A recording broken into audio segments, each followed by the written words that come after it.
വിശദമായ ഒരു കാര്യങ്ങൾ കർഷകരെ കുറിച്ച്, കർഷകരുടെ സഹായങ്ങളെ കുറിച്ചും, കർഷകർക്ക് നൽകുന്ന ആനുകൂല്യങ്ങളെ കുറിച്ചും, കർഷകരുടെ ബുദ്ധിമുട്ടുകളെ കുറിച്ചും ഒക്കെ നമ്മുടെ ഗ്രാമപഞ്ചായത്ത് അംഗം കൂടിയായ ശ്രീ അനിൽകുമാർ സർ ഇവിടെ കാര്യങ്ങൾ പറഞ്ഞു.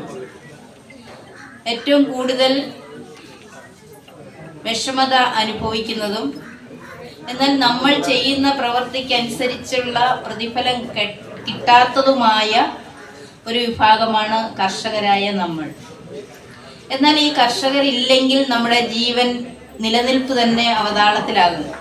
കാരണം കർഷകർ മണ്ണിൽ പണിയെടുത്ത് വിതച്ച് ചെയ്തെടുക്കുന്ന സാധനങ്ങൾ ഇല്ലെങ്കിൽ മനുഷ്യനെ ജീവൻ തന്നെ നിലനിൽക്കാൻ പ്രയാസമാണ്. ഏറ്റവും കൂടുതൽ ആദരിക്കേണ്ടതും അവരെ തന്നെയാണ്. കാരണം നമ്മുടെ നിലനിൽപ്പ് അവരുടെ കൈകളിലൂടെയാണ്. ഇപ്പോൾ നമ്മൾ പല ആഹാര സാധനങ്ങളും, പച്ചക്കറി ആയാലും അരി സഹിതം നമ്മൾ അന്യ സംസ്ഥാനങ്ങളെ ആശ്രയിച്ചു കൊണ്ടാണ് ജീവിക്കുന്നത്.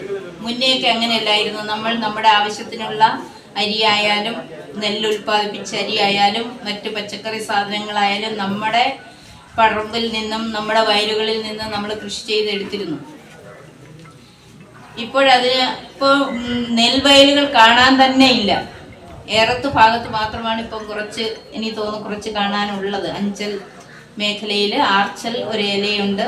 പിന്നെ ഏറത്ത് ഭാഗത്തുമായിട്ടാണ് വയലേല കാണാൻ സാധിക്കുന്നത്. കാരണം ഇപ്പം അതെല്ലാം വയലുകളെല്ലാം കോരിക്കുത്തി വാഴയും മറ്റ് പച്ചക്കറികളും ഒക്കെ കൃഷി ചെയ്യുന്ന വിധത്തിലേക്ക് മാറിയിരിക്കുന്നു. ഒന്നാമത് കാരണം ഇത് ജോലിക്കൂലി കൂടുതൽ, പാടുപെടാൻ ആരുമില്ല. കൃഷി ഇറക്കിക്കഴിഞ്ഞാൽ അതിൻ്റെ കൂടെ നമ്മൾ നിൽക്കണം. കൊയ്ത് കൊണ്ട് വരുന്നവരെ കർഷകൻ്റെ മനസ്സിൽ വെപ്രാളമാണ്. കൊയ്യാൻ ആളില്ല. അത് പിന്നെ ചവിട്ടി മെതിച്ച് കൊണ്ട് വന്നു കഴിഞ്ഞാൽ പിന്നെ അത് ഉണക്കിയെടുക്കാൻ ഇപ്പോഴത്തെ ഈ കാലാവസ്ഥയ്ക്കായിരുന്നെങ്കിൽ വയലുകളിൽ കിടക്കുന്ന വിത്തുകൾ അല്ലെങ്കിൽ നെല്ലൊന്നും തന്നെ നമുക്ക് കിട്ടാത്ത സാഹചര്യമാണ്. കാരണം കൊയ്തെടുക്കാൻ ആളില്ല. കൊയ്തെടുത്തുകൊണ്ട് വന്നാൽ നനഞ്ഞ് കൊഴുത്ത് അവിടെ നാശമായി പോകുന്ന സാഹചര്യം, മാറി വരുന്ന കാലാവസ്ഥ, അതോടൊപ്പം തന്നെ ജോലിക്കൂലി, അതോടൊപ്പം തന്നെ അങ്ങനെ പാടുപെടാൻ ആർക്കും കഴിയാത്ത ഒരു സാഹചര്യത്തിലായതുകൊണ്ടാണ് നെൽകൃഷി ഇവിടെ നിലനിന്ന് പോകാത്തതും കുറഞ്ഞു പോകുന്നത്. എന്നാൽ മറ്റ് കൃഷികളെല്ലാം നല്ല രീതിയിൽ തന്നെ നടക്കുന്നുണ്ട്. പച്ചക്കറി ആയാലും വാഴയായാലും നല്ല വിധത്തിൽ നമ്മുടെ നാട്ടിൽ നടക്കുന്നുണ്ട്. അതിന് വേണ്ടുന്ന വിപണനം നടത്താൻ വേണ്ടി നമ്മുടെ വിപണികളും സജീവമായി പ്രവർത്തിക്കുന്നുണ്ട്, എല്ലാമുണ്ട്. പക്ഷേ എന്തൊക്കെയായാലും കർഷകർക്ക് മിതമായ രീതി അല്ലെങ്കിൽ ഒരു കൃഷി ചെയ്യുന്ന ഒരു കുടുംബം പുലർത്തി പോകുന്നതിന് വളരെയധികം പ്രയാസമുണ്ട്. കാരണം അത് ഇറക്കുന്നതിനനുസരിച്ചുള്ള ആദായം നമുക്ക് കിട്ടുന്നില്ല, മുമ്പേ പറഞ്ഞതുപോലെ കിട്ടുന്നില്ല. അന്നേരം നമ്മുടെ വരും തലമുറകൾ മറ്റ് ജോലികളിലേക്ക് പോകുന്നതും ഒരു കാരണം തന്നെയാണ് ഇപ്പോൾ കൃഷി ചെയ്യാൻ ഇല്ലാത്തത്. എന്നാൽ ഇപ്പോൾ സർക്കാർ തലത്തിൽ പല വിധത്തിലുള്ള ആനുകൂല്യങ്ങളും പല സൗകര്യങ്ങളും ഒരുക്കി തരുന്നുണ്ട്. അതെല്ലാം പ്രയോജനപ്പെടുത്തുകയും അതോടൊപ്പം തന്നെ കർഷകർ മികച്ച വിളവുകൾ എടുക്കുന്നതിന് വേണ്ടി കൃഷി ഡിപ്പാർട്ട്മെന്റിന്റെ ആയാലും ഉദ്യോഗസ്ഥരൊക്കെ നല്ല രീതിയിലുള്ള ക്ലാസ്സുകളും ചെയ്യേണ്ട വളങ്ങളും സമയത്ത് കൃഷി ഇറക്കിയെങ്കിലും സമയത്ത് വളം ചെയ്തെങ്കിലും മാത്രമേ നമുക്ക് അതിൽ നിന്ന് ആദായം എടുക്കാൻ കഴിയൂ. അങ്ങനെ വേണ്ടുന്ന ക്ലാസ്സുകളും എല്ലാം സമയബന്ധിതമായി ക്ലാസ്സുകളൊക്കെ നൽകുന്നുണ്ട്. നിങ്ങൾക്ക് ഏത് വിധത്തിലുള്ള ക്ലാസ്സുകളാണ് അല്ലെങ്കിൽ എന്തിനെക്കുറിച്ച് അറിയേണ്ടതാണ് എന്നുള്ളത് അറിയിച്ചു കഴിഞ്ഞാൽ കൃഷി ഡിപ്പാർട്ട്മെന്റിൽ നിന്നും എല്ലാവരും വന്ന് ക്ലാസ്സുകൾ എടുത്തുകൊണ്ട് നിങ്ങളെ അതിലേക്ക് പോകുന്നതിന് വേണ്ടുന്ന എല്ലാ പ്രചോദനവും എല്ലാ സഹായവും സർക്കാർ തലത്തിൽ നിന്നുണ്ട്. അത് വിവിധങ്ങളായ ധനസഹായം എല്ലാം തന്നെ കൃഷിക്ക് മുൻനിർത്തിക്കൊണ്ട് അല്ലെങ്കിൽ കൃഷിയെ മുന്നേ നിർത്തിക്കൊണ്ട് പോകുന്നതിന് വേണ്ടുന്ന എല്ലാ പ്രവർത്തനവും സർക്കാർ തലത്തിലുണ്ട്. അതെല്ലാം പ്രയോജനപ്പെടുത്തുക എന്ന് മാത്രമാണ് എനിക്ക് പറയാനുള്ളത്.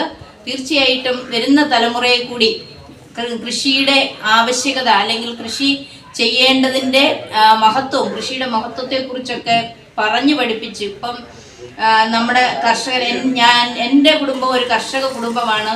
ഇപ്പം പറഞ്ഞാൽ എൻ്റെ മക്കള് അച്ഛനോടൊപ്പം ഇറങ്ങിപ്പോയി ജോലി ചെയ്യത്തില്ല, സത്യം പറഞ്ഞാൽ. കാരണം അവർക്ക് അത് അങ്ങനെ പാടുപെടാൻ വയ്യ. അവർ മറ്റു ജോലികളിലേക്ക് പോകാനാണ് താല്പര്യം.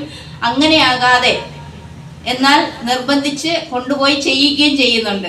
അങ്ങനെ ആകാതെ നമ്മുടെ മക്കളെ കൂടി കൃഷിയുടെ മഹത്വവും മഹാത്മ്യവും അതിൻ്റെ പ്രാധാന്യവും ഒക്കെ പഠിപ്പിച്ചുകൊണ്ട് അവരെ കൂടി ഇതിലേക്ക് ഇറങ്ങാൻ, മറ്റു ജോലിക്ക് പോയെങ്കിൽ തന്നെ അവർക്ക് സമയം എടുത്തുകൊണ്ട് ഇതിനെ കൂടി മുന്നോട്ട് കൊണ്ടുപോകുന്നതിൻ്റെ പ്രവർത്തനം നമ്മളൊക്കെ ഇല്ലാതായാൽ നമുക്ക് കൃഷി വേണ്ടേ? നമ്മുടെ മക്കളെല്ലാവരും ഇത് കുറച്ചെങ്കിലും പഠിച്ചിരുന്നെങ്കിൽ മാത്രമേ നമുക്ക് സ്വയം പര്യാപ്തതയിലേക്ക്, അല്ലെങ്കിൽ കുട്ടികൾ കൂടി സ്കൂളിലും ഒക്കെ ഇതിൻ്റെ ക്ലാസ്സുകളും ഇതിന് വേണ്ടുന്ന പ്രവർത്തനങ്ങളും ഒക്കെ നടത്തുന്നുണ്ട്. അങ്ങനെ യുവ കർഷകരെ കൂടി മുന്നോട്ട് കൊണ്ടുവരുന്നതിന് വേണ്ടുന്ന പ്രചോദനം ത്രിതല പഞ്ചായത്തിൻ്റെ ഭാഗത്തു നിന്നും, അതോടൊപ്പം തന്നെ കൃഷി ഡിപ്പാർട്ട്മെൻറ്റിൻ്റെ ഭാഗത്തു നിന്നും, അതോടൊപ്പം തന്നെ ഓരോ കുടുംബത്തിൽ നിന്നും നമ്മുടെ മക്കളെ കൃഷിയിലേക്ക് കൊണ്ടുവരുന്നതിന് വേണ്ടുന്ന സഹായങ്ങളും സഹകരണവും അവരോടൊപ്പം ഉണ്ടാകണം എന്ന് മാത്രം പറഞ്ഞുകൊണ്ട് ഈ കർഷക ദിനത്തിൽ പങ്കെടുത്തിരിക്കുന്ന എല്ലാവർക്കും ഒരു പുതുവർഷ ആശംസയും അതോടൊപ്പം തന്നെ ഓണാശംസയും നേർന്നുകൊണ്ട് ഈ യോഗം, ഈ കർഷക ദിനാചരണം ഉദ്ഘാടനം ചെയ്തതായി അറിയിച്ചു കൊള്ളുന്നു. നന്ദി. നമ്മുടെ കർഷക ദിനാചരണത്തിൻ്റെ ഏറ്റവും പ്രിയങ്കരിയായിട്ടുള്ള അധ്യക്ഷ ബഹുമാന്യായ ഗ്രാമപഞ്ചായത്ത് പ്രസിഡന്റ് ശ്രീമതി ആര്യലാൽ, ചെറുവാക്കുകളിൽ ഉദ്ഘാടന പ്രസംഗം നടത്തിയ ബഹുമാന്യായ ബ്ലോക്ക് പഞ്ചായത്തിൻ്റെ പ്രസിഡന്റ് ശ്രീമതി ഓമന മുരളി, ഇവിടെ വേദിയിൽ സാന്നിധ്യമുള്ള കൊല്ലം ജില്ലാ പഞ്ചായത്ത് മെമ്പർ ശ്രീമതി സി അംബികാകുമാരി, ഗ്രാമപഞ്ചായത്തിൻ്റെ vice president Shri GS Ajaykumar ഉൾപ്പെടെ സ്റ്റാൻഡിംഗ് കമ്മിറ്റിയുടെ ചെയർപേഴ്സൺ, ചെയർമാൻമാർ ഉൾപ്പെടെ പ്രിയപ്പെട്ട ഷൗക്കത്ത് മെമ്പർ ഉൾപ്പെടെയുള്ള ബഹുമാന്യ ജനപ്രതിനിധികൾ, കൃഷി ഓഫീസിലെ കൃഷി അസിസ്റ്റന്റുമാർ ഉൾപ്പെടെയുള്ള ജീവനക്കാർ, ആദരവ് ഏറ്റുവാങ്ങാൻ വേണ്ടി ക്ഷണം സ്വീകരിച്ചെത്തിച്ചേർന്നിട്ടുള്ള പ്രിയപ്പെട്ട കുട്ടി കർഷകൻ ഉൾപ്പെടെയുള്ള 11 കർഷകർ, ഈ പരിപാടി ധന്യമാക്കുവാൻ സാന്നിധ്യമുള്ള വിവിധ മേഖലകളിൽ ഉള്ള കാർഷിക വികസന സമിതി അംഗങ്ങൾ, പ്രിയപ്പെട്ട കർഷകരെ, സഹോദരി സഹോദരന്മാരെ, നമുക്ക് ഒരു സുദീർഘമായ പ്രസംഗത്തിൻ്റെ കാര്യമില്ല. കാരണം ഇതൊരു പുതിയ പരിപാടിയല്ല. എല്ലാ വർഷവും ചിങ്ങം 1-ന് വളരെ വർഷങ്ങളായി, പതിറ്റാണ്ടുകളായി നടത്തി വരുന്ന ഒരു പരിപാടി എന്നുള്ള നിലയിൽ കർഷകരെ ആദരിക്കലും കർഷകരെല്ലാവരും ഒത്തുചേരലും ഓണത്തെ വരവേൽക്കലും പുതിയ വർഷത്തിൻ്റെ തുടക്കവും സമാരംഭം കുറിക്കുന്ന ദിവസവും എല്ലാം കൂടെ ചേർത്താണ് മലയാള മാസം ചിങ്ങം 1 മലയാളിയെ സംബന്ധിച്ച് പഞ്ഞമെല്ലാം കഴിഞ്ഞ്, പണ്ട് പറയുന്നത് പോലെ കർക്കിടക മാസത്തിലെ പഞ്ഞമെല്ലാം കഴിഞ്ഞു വരുന്ന സമൃദ്ധമായ ഒരു മാസത്തെയും വർഷത്തെയും ഓണത്തെയും ഒക്കെ വരവേൽക്കുവാൻ വേണ്ടിയുള്ള മലയാളിയുടെ ജാതിമത വർഗ ആചാര അനുഷ്ഠാനങ്ങൾക്കെല്ലാം അതീതമായി മലയാളി ഒത്തുകൂടുന്ന മലയാളിയുടെ ദേശീയ ഉത്സവമായിട്ടുള്ള ഓണം, ആ വിളവെടുപ്പ് ഉത്സവമാണ് ചിങ്ങം 1. ഇന്നിപ്പോൾ ഒരു പ്രത്യേകതയുള്ളത്, മലയാളത്തിലെ ഒരു നൂറ്റാണ്ടിൻ്റെ സമാരംഭം കുറിക്കുന്ന ദിവസം കൂടിയാണ്. 1200 വർഷങ്ങൾ പിന്നിട്ട് അടുത്ത വർഷത്തേക്കുള്ള യാത്രയ്ക്ക് തുടക്കം കുറിക്കുന്ന ഒരു സുദിനം കൂടിയാണ് ഇന്ന്. ഇടമുളയ്ക്കൽ ഗ്രാമപഞ്ചായത്തിനെ സംബന്ധിച്ച് ഇവിടെ ഇരിക്കുന്ന ഈ പഞ്ചായത്ത് മേഖലയിൽ അധിവസിക്കുന്ന പ്രിയപ്പെട്ടവർക്കെല്ലാം അറിയാം. നമ്മുടെ പഞ്ചായത്തിൻ്റെ വിസ്തൃതിയും കാർഷിക മേഖലയിലുള്ള പ്രത്യേകതകളുമെല്ലാം എല്ലാവർക്കും അറിയാം. വലിയ പഞ്ചായത്താണ്. കൊല്ലം ജില്ലയിലെ തന്നെ വലിയ പഞ്ചായത്തുകളിൽ ഒന്നാണ് ഇടമുളയ്ക്കൽ ഗ്രാമപഞ്ചായത്ത്. ഇനി ഈ ഒരു തെരഞ്ഞെടുപ്പ് നടക്കുമ്പോൾ 23 വാർഡിന് ചട്ടപ്രകാരം പഞ്ചായത്ത് രാജ് ആക്ട് അനുസരിച്ച് 23 വാർഡിനപ്പുറം ഉണ്ടായിരിക്കാൻ പാടില്ല. 23 വാർഡായി പരിണമിച്ചിരിക്കുകയാണ്. ഇനി ഒരിക്കൽ വാർഡ് വിഭജനം വന്നാൽ സ്വാഭാവികമായും പഞ്ചായത്ത് വിഭജിച്ചുകൊണ്ട് മാത്രമേ നമ്മുടെ വാർഡുകളുടെ എണ്ണം വർദ്ധിപ്പിക്കാൻ ഇനിയൊരു ഘട്ടത്തിൽ കഴിയും. അത്രമാത്രം വിസ്തൃതിയുള്ള ഒരു പഞ്ചായത്താണ്. കാർഷിക മേഖലയിൽ കൃഷിയുമായി ബന്ധപ്പെട്ട് സമൃദ്ധമായ ഒരു പഞ്ചായത്തുമാണ്. പ്രയാസങ്ങളും പ്രതിസന്ധികളും ഒരുപാടുണ്ട്. ആധുനിക സാങ്കേതിക വിദ്യ എല്ലാ മേഖലയിലും വികാസം പ്രാപിച്ചെങ്കിലും കർഷകർ ഒരുപാട് ആളുകൾ ഇപ്പോഴും അത് ഉപേക്ഷിക്കാതെ ഇതിൽ ഉറച്ചു നിൽക്കുന്ന ഒരു നാടാണ് നമ്മുടെ കേരളം, നമ്മുടെ രാജ്യം. ജീവിത സന്ധാരണത്തിന് വേണ്ടി ഒരു കാലഘട്ടത്തിൽ മറ്റ് മാർഗങ്ങളൊന്നും ഇല്ലാതിരുന്ന ഒരു കാലഘട്ടത്തെ കൃഷിയെ മാത്രം ആശ്രയിച്ചിരുന്ന ഒരു നാടാണ് നമ്മുടെ നാട്.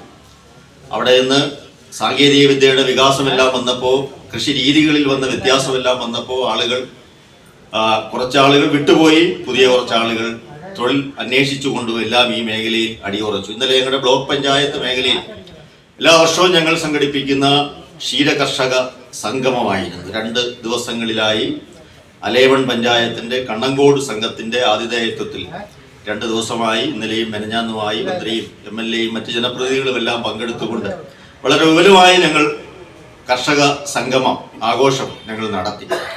ധാരാളം കർഷകർ 2 ദിവസങ്ങളിലായി നമ്മുടെ ബ്ലോക്ക് മേഖലകളിലെ വിവിധ ക്ഷീരസംഘങ്ങൾ വഴിയും അല്ലാതുള്ള കർഷകരുമെല്ലാം അവിടെ വിവിധങ്ങളായ പരിപാടികൾ പങ്കെടുത്തുകൊണ്ട് അവരുടെ അനുഭവങ്ങൾ, അവരുടെ ആശങ്കകൾ, അവരുടെ അഭിപ്രായങ്ങൾ അധികാരികൾക്ക് മുമ്പിൽ, ജനപ്രതിനിധികൾക്ക് മുമ്പിൽ അവർ ഉന്നയിച്ചു. ഒരുപാട് ആളുകൾ ഇവിടെയും ഉണ്ടാകും. ക്ഷീര കർഷകരായി ഏറ്റവും മികച്ച കൂടുതൽ പാലളന്ന നല്ല കർഷകരെയും ഒക്കെ ഇവിടെയും ഒരാളിനെ തെരഞ്ഞെടുത്തിട്ടുണ്ടാവും. സ്വാഭാവികമായും അവരുടെ പ്രയാസങ്ങൾ ന്യായമാണ്. കാലിത്തീറ്റയുടെ വില വർധനവ്, മറ്റ് മരുന്നുകൾ, കന്നുകാലികൾക്ക് വേണ്ടുന്ന മരുന്നുകൾ മനുഷ്യന്റെ മരുന്നുകളെക്കാൾ വിലയുള്ളതാണ്. സമയത്ത് ഡോക്ടറെ ലഭിക്കുന്നില്ല. ഒരു പഞ്ചായത്തിൽ ഒരു ഡോക്ടറാണ്. നമ്മുടെ പഞ്ചായത്തിന്റെ പ്രത്യേകതയുണ്ട്, 2 മൃഗാശുപത്രിയുള്ള പഞ്ചായത്താണ്. അത് ഒരു പ്രത്യേകതയാണ്. കഴിഞ്ഞ സമിതിയുടെ കാലത്ത് ഞാനും ഷൗക്കത്ത് മെമ്പർ, ഞാൻ പ്രസിഡന്റും ഷൗക്കത്ത് മെമ്പർ സ്റ്റാൻഡിംഗ് കമ്മിറ്റിയുടെ ചെയർമാനും എല്ലാം ആയിരുന്നപ്പോൾ നമ്മുടെ നാടിന് ഒരു വകുപ്പ് മന്ത്രി, ക്ഷീര മേഖലയുമായി ബന്ധപ്പെട്ട മന്ത്രിയെ കിട്ടിയപ്പോൾ ഞങ്ങളെല്ലാം കൂടെ നിരന്തരമായി പഞ്ചായത്ത് കമ്മിറ്റി എടുത്ത തീരുമാനവും സമ്മർദ്ദവും എല്ലാം കൂടെ കൊണ്ട് 7 വർഷങ്ങൾക്ക് ശേഷം അന്ന് ആദ്യമായി ഒരു മൃഗാശുപത്രി അനുവദിച്ചത് ഇടമുളയ്ക്കൽ പഞ്ചായത്തിനാണ്. അത് തടിക്കാടിനാണ്. അതിന് സ്വന്തമായി വസ്തുവില്ലായിരുന്നു. വസ്തു പഞ്ചായത്ത് വിട്ടുകൊടുത്തു, കെട്ടിടം പണിതു, ഉദ്ഘാടനം നടത്തി. ഇപ്പോൾ ആ മൃഗാശുപത്രി പ്രവർത്തിക്കുന്നു. എങ്കിലും 2 ഡോക്ടർമാരും പര്യാപ്തമല്ല എന്നുള്ള യാഥാർത്ഥ്യം നമ്മുടെ മുമ്പിൽ ഉണ്ട്. ഞാൻ മറ്റ് വിശദാംശങ്ങളിലേക്ക് പോകുന്നില്ല. കൃഷി, ആ മേഖല നമ്മൾ എത്ര സഹായങ്ങൾ ചെയ്താലും കർഷകരോടൊപ്പം എത്ര ചേർന്ന് നിന്നാലും അതൊന്നും അധികപ്പറ്റാകുന്നില്ല എന്നുള്ളതാണ് വസ്തുത. ശാസ്ത്രവും സാങ്കേതിക വിദ്യയും ബഹിരാകാശത്ത് പോക്കലും എല്ലാം ഒരാഘോഷമായി നടക്കുന്ന രാജ്യത്ത് കർഷകനെ സംരക്ഷിക്കുകയും കൃഷി ഉൽപാദന മേഖലയിൽ വർധനവ് വരുത്തുകയും അതിൽ സ്വയം പര്യാപ്തത നേടുകയും പട്ടിണി മാറ്റാനുള്ള അന്നം നാട്ടിൽ ഉണ്ടാക്കുകയും ചെയ്തില്ലെങ്കിൽ ഒരാൾക്കും ബഹിരാകാശത്ത് പോകാൻ കഴിയില്ല. ഒരാൾക്കും ശാസ്ത്ര സാങ്കേതിക വിദ്യയിൽ അതിൻ്റെ നേട്ടങ്ങൾ കൈവരിക്കാൻ കഴിയില്ല. ഉന്നതമായ വിദ്യാഭ്യാസം നേടാൻ കഴിയില്ല. ഉന്നതമായ ജോലിയിലിരിക്കാൻ കഴിയില്ല. പട്ടിണി മാറാതെ മറ്റൊന്നുമില്ല. ഞാൻ അത്രയും പറഞ്ഞ് അവസാനിപ്പിക്കുകയാണ്. അതുകൊണ്ട് തദ്ദേശ സ്ഥാപനങ്ങൾ ഇന്ന് 40% വരെ പദ്ധതി വിഹിതത്തിന്റെ വീതം മാറ്റിവെക്കുന്ന ഒരു പഞ്ചായത്തും അല്ലെങ്കിൽ ഒരു സംവിധാനവുമാണ് നമ്മുടെ നാട്ടിലുള്ളത്. അതും പോരാ എന്നുള്ള അഭിപ്രായമാണ് നമുക്കുള്ളത്. പ്രകൃതിയുടെ ലീലവിലാസങ്ങൾ, കാലാവസ്ഥയുടെ പ്രശ്നങ്ങൾ എല്ലാം കാർഷിക മേഖലയിൽ ഉണ്ടെങ്കിലും കുറച്ചധികം കർഷകർ ഇവിടെ വന്നപ്പോൾ സന്തോഷമുണ്ട്. പരിചിതമായ മുഖങ്ങൾ, അതിൽ ലാഭനഷ്ടങ്ങൾ നോക്കാതെ അടിയുറച്ചു നിൽക്കുന്ന ഈ പഞ്ചായത്തിലെയും ഈ നാട്ടിലെയും മനുഷ്യൻ അന്നം കൊടുക്കുന്ന ഒരു ചെറിയ പങ്കെങ്കിലും അവരുടെ കൈകളിലൂടെ, അധ്വാനങ്ങളിലൂടെ, വിയർപ്പിലൂടെ അത് നേടാൻ കഴിയുന്ന ഏറ്റവും ആദരിക്കപ്പെടേണ്ടുന്ന, മാനിക്കപ്പെടേണ്ടുന്ന, അംഗീകരിക്കപ്പെടേണ്ടുന്ന ഒരു വിഭാഗമാണ് നമ്മുടെ നാട്ടിലെ കർഷകർ. തീർച്ചയായും ഈ സുദിനത്തിൽ, ഈ ചിങ്ങപ്പിറവി ദിനത്തിൽ, ഈ ഓണം നമ്മുടെ മുമ്പിലേക്ക് നടന്നു തുടങ്ങിയ ഈ സുദിനത്തിൽ നിങ്ങളെ എല്ലാവരെയും ഞാൻ ആശംസകൾ അറിയിപ്പിക്കുന്നു. ഞാൻ ഒരു പരാതി, ഈ പരിപാടിയുടെ സംഘാടനവുമായി ബന്ധപ്പെട്ട ഒരു പരാതി കൂടി അധികാരികളുടെ ശ്രദ്ധയിലേക്ക് കൊണ്ടുവരികയാണ്. നമ്മുടെ VAPCKയുടെ ഒരു സംസ്ഥാന ഡയറക്ടർ തെരഞ്ഞെടുക്കപ്പെട്ട ഒരു പ്രതിനിധി തടിക്കാട്ടിൽ നിന്നുള്ള ആളാണ്. നമ്മുടെ പഞ്ചായത്തിന്റെ ഏക സ്റ്റാൻഡിംഗ് കമ്മിറ്റി ഉണ്ടായിരുന്നപ്പോൾ അതിന്റെ സ്റ്റാൻഡിംഗ് കമ്മിറ്റി ചെയർമാനാണ് ശ്രീ K. ഷംസുദ്ദീൻ. അദ്ദേഹത്തിന്റെ പേര് നോട്ടീസിൽ വെച്ചിരിക്കുന്നത് ഉചിതമായ സ്ഥാനത്താണോ എന്ന് വെച്ചവരും വെപ്പിച്ചവരും അതിനു മുൻകൈ എടുത്തവരും ഒന്ന് പരിശോധിക്കണം എന്ന വിനീതമായ അഭ്യർത്ഥന ഈ സന്ദർഭത്തിൽ നടത്തുകയാണ്. ഒരു പരിപാടി മനോഹരമാക്കുന്നത് കുറച്ചാളുകളെ ബോധപൂർവമോ അല്ലെങ്കിൽ അശ്രദ്ധ മൂലമോ ഒഴിവാക്കിക്കൊണ്ടല്ല ഒരു പരിപാടി മനോഹരമാകുന്നത്. ചേർത്ത് നിർത്തേണ്ടുന്നവരെ എല്ലാം ചേർത്ത് നിർത്തിക്കൊണ്ട്, കൂട്ടിയോജിപ്പിക്കേണ്ടുന്നവരെ എല്ലാം കൂട്ടിയോജിപ്പിച്ചുകൊണ്ട് പരാതിരഹിതമായി പരമാവധി സംഘടിപ്പിക്കുമ്പോഴാണ് ഏതൊരു പരിപാടിയും മികച്ചതാകുന്നത്. അല്ലെങ്കിൽ എത്ര നമ്മൾ നന്നായി സംഘടിപ്പിച്ചാലും ഒരു ചെറു ശബ്ദമെങ്കിലും ന്യായമായി ഉയർന്നാൽ, പരാതിയായി ഉയർന്നാൽ അത് നമ്മുടെ പരിപാടികൾക്ക് ശോഭ കെടും എന്നുള്ളത് കൂടി സാന്ദർഭികമായി സൂചിപ്പിച്ചുകൊണ്ട് ഞാൻ ഷംസിനോട് പറഞ്ഞ് നിങ്ങൾ വരണം. നോട്ടീസിൽ താഴെയാണ് പേര് വെച്ചിരിക്കുന്നത്. അങ്ങനെ തെരഞ്ഞെടുക്കപ്പെട്ട ആളാണ്. സംസ്ഥാനം ഒട്ടാകെ നടന്ന മത്സരത്തിൽ നല്ല ഭൂരിപക്ഷം വാങ്ങിച്ച് തെരഞ്ഞെടുക്കപ്പെട്ട ആളാണ് അദ്ദേഹം. ഇപ്പോൾ പഞ്ചായത്ത് പ്രസിഡന്റ്, MLA, മന്ത്രി ആയാൽ നോട്ടീസിൽ പേര് വെക്കുമ്പോൾ പഞ്ചായത്ത് പ്രസിഡന്റ് നല്ലല്ലോ വെക്കുന്നത്. അദ്ദേഹത്തിന് വഹിക്കുന്ന ഉയർന്ന സ്ഥാനമല്ലേ, സ്ഥാനപ്പേരല്ലേ വെക്കേണ്ടത്. ഞാൻ അത്രയും ഇപ്പോൾ പറയുന്നുള്ളൂ. അതൊക്കെ കൃഷി ഓഫീസ് പ്രത്യേകമായി ശ്രദ്ധിക്കണം എന്ന് കൂടി ഈ സാന്ദർഭികമായി ഈ സന്ദർഭത്തിൽ ഇത്തരുണത്തിൽ സൂചിപ്പിച്ചുകൊണ്ട് ഇടമുളയ്ക്കൽ ഗ്രാമപഞ്ചായത്തിന്റെ ഈ ചിങ്ങം 1 കർഷക ദിനാചരണം അതിൽ വന്നു ചേർന്ന എല്ലാവരെയും ഒരിക്കൽ കൂടി സന്തോഷത്തോടെ ആശംസകൾ അറിയിച്ചുകൊണ്ട് ഓണാശംസകൾ നേർന്നുകൊണ്ട് ഞാൻ എൻ്റെ വാക്കുകൾ അവസാനിപ്പിക്കും.